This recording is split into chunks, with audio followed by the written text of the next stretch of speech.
garuu namni caalaa akka biraatti beeka amma hoggaanni waa'ee ajandaa jaartii namaa tana fa'aa akka biraa fahamuu danda'a namni.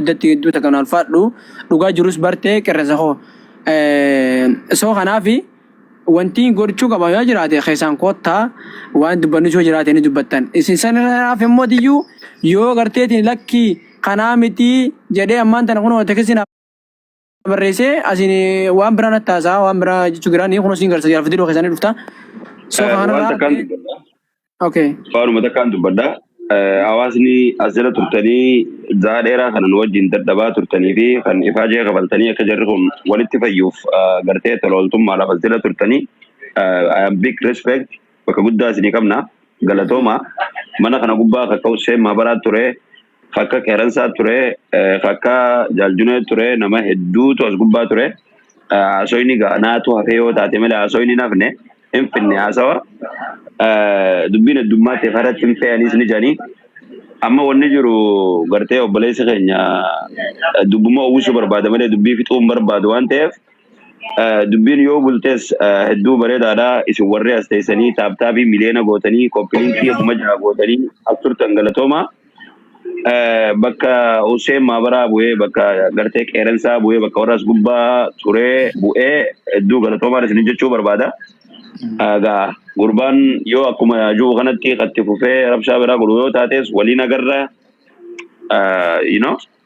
galatooma yoo gabbuune so amma maalaan jabeeta amma maalaan jabeete so micaalaan keenya alfaadha Okay, dubbii fiti dubbii sirra guutuudha dubbii fiti ammaas kana baay'ee caalaan nama dargaggeessa ol guddatu ajandaan dhufu hundi inni keessa mul'achuun qabu caalaan akka namni beeku kanaa miti caalaan illee miskiina garuu namni caalaa akka biraatti beeka amma hoggaanni waa'ee ajandaa jaartii namaa tana fa'aa akka biraa fahamuu danda'a namni hedduullee waan kana laaqachuun qabu waan akka keeyyatti dubbii asirra fidanii haasawanii fixuun bareedduudha garuu hogguu asirra fidanii haasawanii as warra waa finnaan hin taatu waan akkana hogguu seenaa ooluun hin taatu.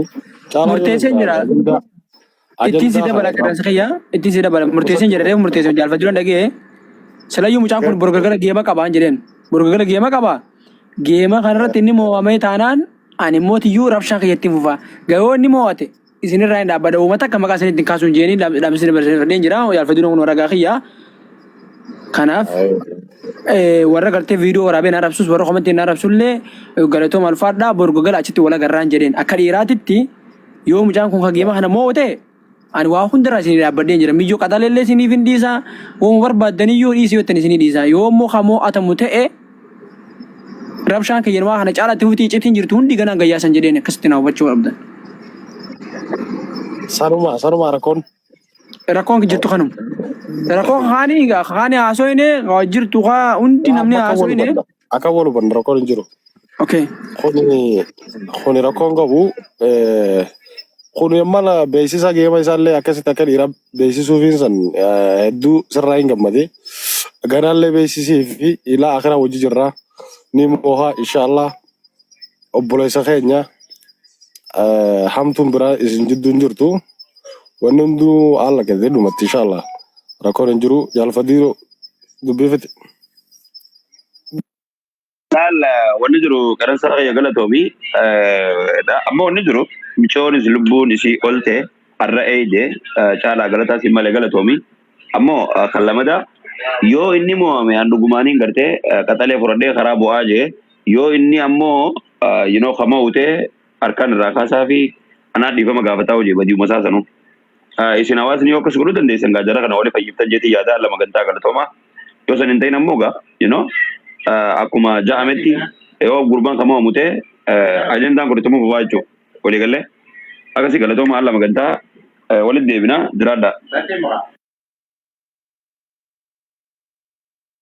Ulfaadhaa jaalfadhiloo kiyya hedduu isin jaaladha hedduu isin kabajaa hawaasni jala jirtan illeen hedduu naa galatoomaa naa jiraadhaa lafa nagaa naa qabaadhaa Hussein kiyya thank you so much immoo hundi keessan borgagalagaa eessa wal agarree jettan isa biratti wal agarru saniin booda dhiira ta'uu fi dhiira ta'uu keenya jabuu keenyas keekii fi kijiba ta'uu keenyas achitti gaa saniin booda wallaaleeti saniin booda warri na rabsitanii warri na faarsanii jechuudha.